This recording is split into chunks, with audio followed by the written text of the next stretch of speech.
Good morning students. आप सभी कैसे हो? आज हम पढ़ेंगे हमारी क्लास 7 का 7 की बुक बाल महाभारत कथा का फर्स्ट चैप्टर महाभारत कथा, जिसमें महाभारत के बारे में आप सभी ने सुन रखा है, उसके बारे में सारांश बताया गया है। और दूसरा चैप्टर है हमारा देवव्रत, जिसमें देवव्रत के बारे में बताया गया है। छोटे छोटे चैप्टर है, इसीलिए मैं आपको आज 2 चैप्टर बताने जा रही हूँ। तो हमारा पहला चैप्टर है महाभारत कथा। तो हमारा पहला चैप्टर है महाभारत कथा। महाभारत की कथा महर्षि पराशर के कीर्तिमान पुत्र वेद व्यास की देन है। व्यास जी ने महाभारत की ये कथा सबसे पहले अपने पुत्र शुकदेव को कंठस्थ कराई थी और बाद में अपने दूसरे शिष्यों को। मानव जाति में महाभारत की कथा का प्रसार महर्षि वैशंपायन के द्वारा हुआ। वैशंपायन व्यास जी के प्रमुख शिष्य थे। ऐसा माना जाता है कि महाराजा परीक्षित के पुत्र जन्मेजय ने एक बड़ा यज्ञ किया। इस महायज्ञ में सुप्रसिद्ध पौराणिक सूत जी भी मौजूद थे। सूत जी ने समस्त ऋषियों की एक सभा बुलाई। महर्षि शौनक इस सभा में अध्यक्ष हुए। सूत जी ने ऋषियों की सभा में महाराज की कथा प्रारंभ की कि महाराज शांतनु के बाद उनके पुत्र चित्रांगद हस्तिनापुर की गद्दी पर बैठे। उनकी अकाल मृत्यु हो जाने पर उनके भाई विचित्रवीर्य राजा हुए। उनके 2 पुत्र हुए, धृतराष्ट्र और पांडु। बड़े बेटे धृतराष्ट्र जन्म से ही अंधे थे, इसलिए उन्हें उस समय की नीति के अनुसार पांडु को गद्दी पर बैठाया गया। पांडु ने कई वर्षों तक राज्य किया। उनकी 2 रानियां थी, कुंती और माद्री। कुछ समय राज्य करने के बाद पांडु अपने किसी अपराध के प्रायश्चित के लिए तपस्या करने जंगल में गए। उनकी दोनों रानियां भी उनके साथ गई थी। वनवास के समय कुंती और माद्री ने 5 पांडवों को जन्म दिया। कुछ समय बाद पांडु की मृत्यु हो गई। 5 अनाथ बच्चों का वन के ऋषि मुनियों ने पालन पोषण किया और पढ़ाया लिखाया। जब युधिष्ठिर 16 वर्ष के हुए तो ऋषियों ने 5 कुमारों को हस्तिनापुर ले जाकर पितामह भीष्म को सौंप दिया। 5 पांडव बुद्धि से तेज और शरीर से बली थे। उनकी प्रखर बुद्धि और मधुर स्वभाव ने सबको मोह लिया था। यह देखकर धृतराष्ट्र के पुत्र कौरव उनसे जलने लगे और उन्होंने पांडवों को तरह तरह के कष्ट पहुंचाना शुरू किया। दिन पर दिन कौरवों और पांडवों के बीच वैर भाव बढ़ता गया, यानी दुश्मनी बढ़ती गई। अंत में पितामह भीष्म ने दोनों को किसी तरह समझाया और उनके बीच संधि कराई। भीष्म के आदेशानुसार कुरु राज्य के 2 हिस्से किए गए। कौरव हस्तिनापुर में ही राज करते रहे और पांडवों को एक अलग राज्य दे दिया गया, जो आगे चलकर इंद्रप्रस्थ के नाम से मशहूर हुआ। इस प्रकार कुछ दिन शांति रही। उन दिनों राजा लोगों में चौसर खेलने का आम रिवाज था। राज्य तक की बाजियां लगा दी जाती थी। इस रिवाज के मुताबिक एक बार पांडवों और कौरवों ने चौपड़ खेला।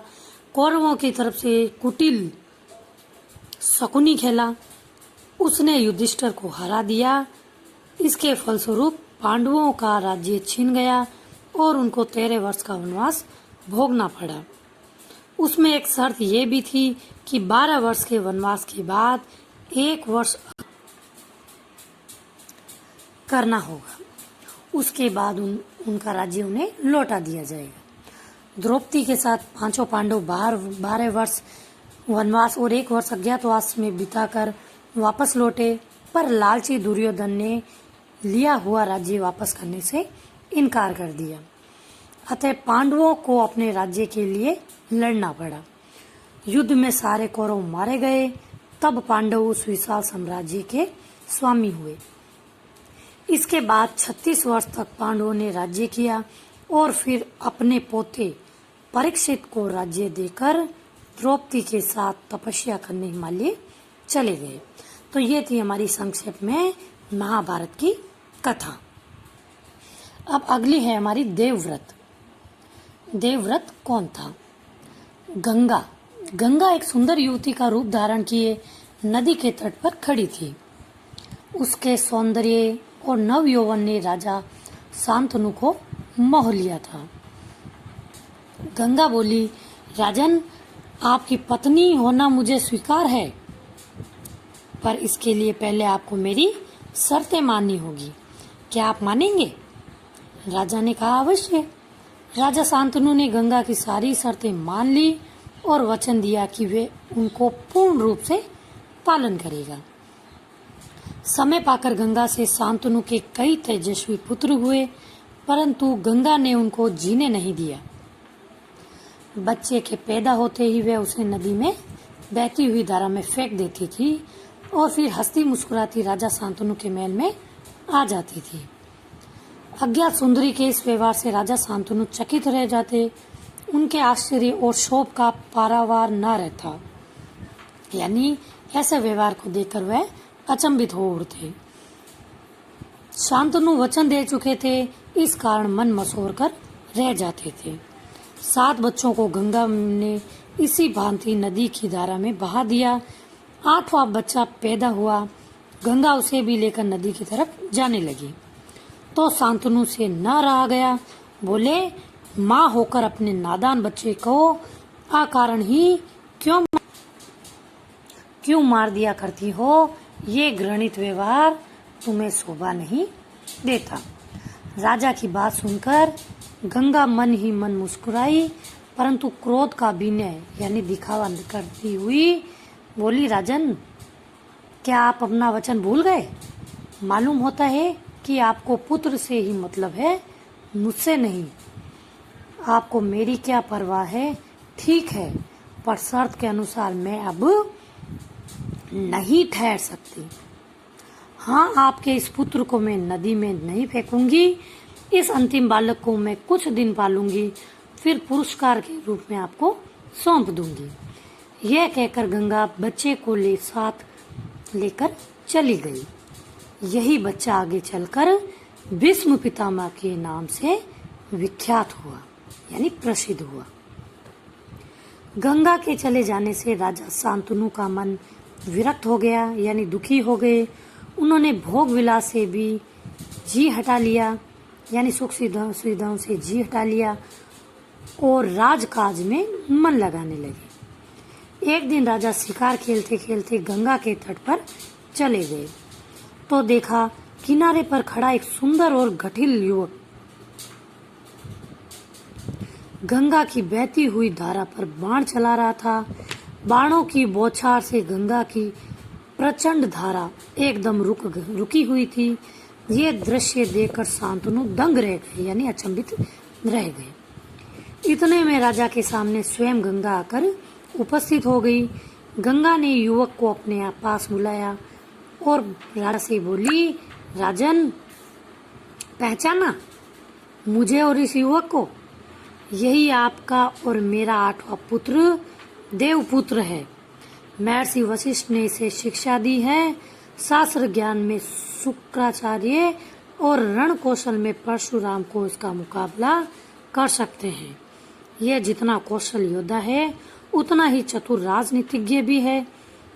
आपका पुत्र मैं आपको सौंप रही हूँ, अब ले जाइए इसे अपने साथ। गंगा ने देवपुत्र का माथा चूमा और आशीर्वाद देकर राजा के साथ उसे विदा कर दिया। ये था हमारा देवव्रत। अब हम महाभारत कथा और देवव्रत के अभ्यास प्रश्न पढ़ेंगे। महाभारत, पहला प्रश्न है, महाभारत की कथा किसकी देन है? दूसरा प्रश्न है, मानव जाति में महाभारत की कथा का प्रसार किसने किया? तीसरा क्वेश्चन, महाराज शांतनु के बाद हस्तिनापुर का राजा किसे बनाया गया?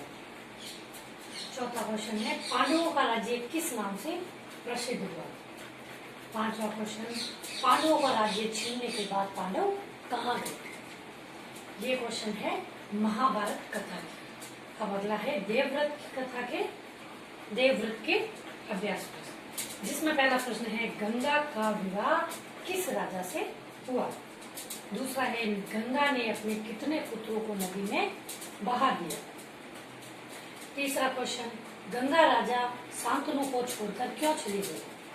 चौथा क्वेश्चन, गंगा और राजा शांतनु का 8वां पुत्र आगे चलकर किस नाम से विख्यात हुआ? और लास्ट क्वेश्चन है, जब राजा नदी के किनारे खड़े थे तो उन्होंने क्या देखा? ये सभी अभ्यास क्वेश्चन आपको जो चैप्टर पढ़ाए उसी में से हैं। अच्छे से चैप्टर को पढ़िए और समझिए और इन क्वेश्चनों का आंसर दीजिए।